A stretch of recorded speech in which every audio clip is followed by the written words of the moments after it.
Hello everyone, I hope you all are fine. आज हम 11th economics के अंदर मार्जिनल कॉस्ट स्टडी करेंगे कि मार्जिनल कॉस्ट क्या होती है।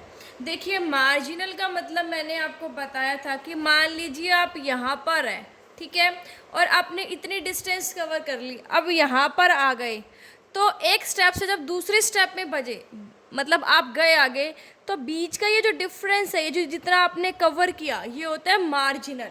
ठीक है, अब मार्जिनल कॉस्ट की बात होती है तो मार्जिनल कॉस्ट क्या कहता है कि जब आप एक एक्स्ट्रा यूनिट प्रोड्यूस करते हो ना, तो उससे टोटल कॉस्ट में कितना चेंज आता है, वो होती है मार्जिनल कॉस्ट। ठीक है, अब मान लीजिए कि जब आपने एक यूनिट बनाई तो उसकी कॉस्ट 10 रुपये थी, दो बनाई, दूसरी बनाई तो उसकी 20 हो गई। देखिए, पहले की कितनी थी, 10, दूसरी की 20। तो जो दोनों का डिफरेंस कि आपने एक एक्स्ट्रा यूनिट जो बनाई, तो जो टोटल कॉस्ट के अंदर चेंज आ गया कितने का, 10 रुपीज़ का।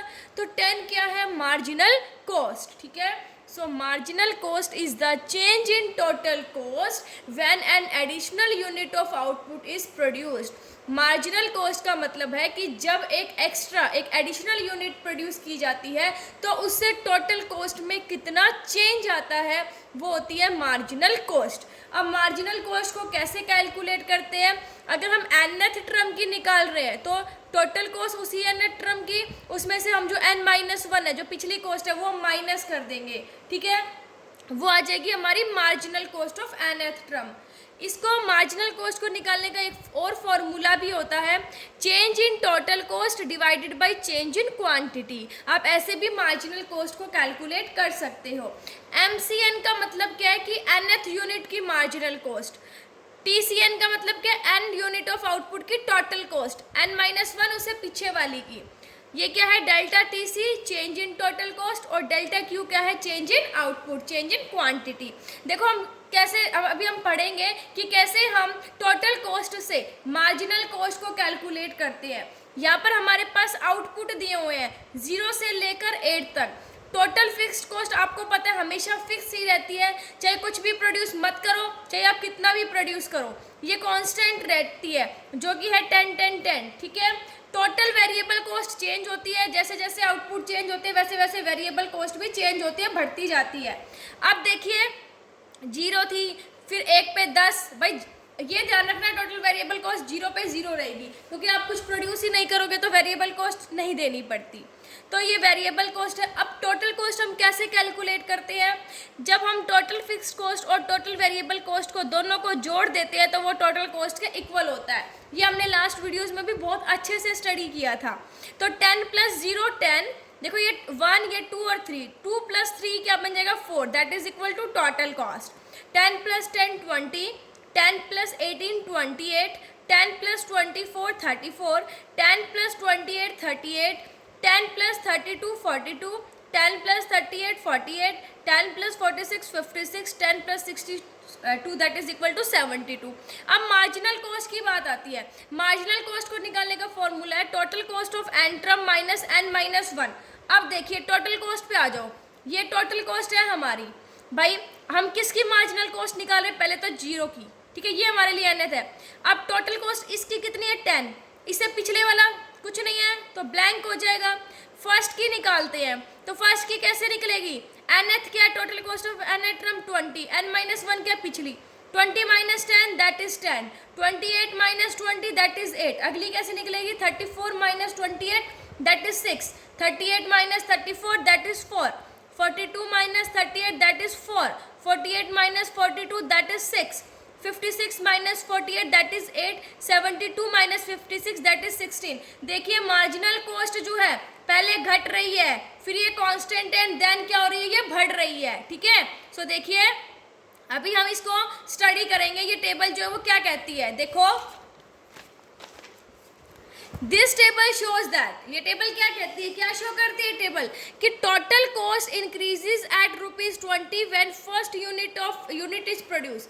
जब हम फर्स्ट यूनिट प्रोड्यूस करते हैं, देखिए जब हम फर्स्ट यूनिट प्रोड्यूस कर रहे थे तो टोटल कॉस्ट कितनी थी, 20। ठीक है, तो मार्जिनल कॉस्ट फर्स्ट यूनिट की कितनी है, देखिए 20 माइनस 10 है ना, क्योंकि फर्स्ट की बात कर रहा है, ये फर्स्ट ये है 20, इससे पिछले वाली 10, तो 20 माइनस 10 क्या हो जाएगा 10, ठीक है। सेकेंड यूनिट की कैसे निकालेंगे, वही 28 minus 20 that is equal to 8, और ऐसे ही जो अदर यूनिट्स है उनकी हम मार्जिनल कॉस्ट को कैलकुलेट करेंगे। देखिए मैंने अभी बताया कि स्टार्टिंग के अंदर मार्जिनल कॉस्ट जो है वो क्या हो रही है, कम हो रही है, लेकिन एक गिवन लेवल ऑफ आउटपुट के बाद वो बढ़ रही है।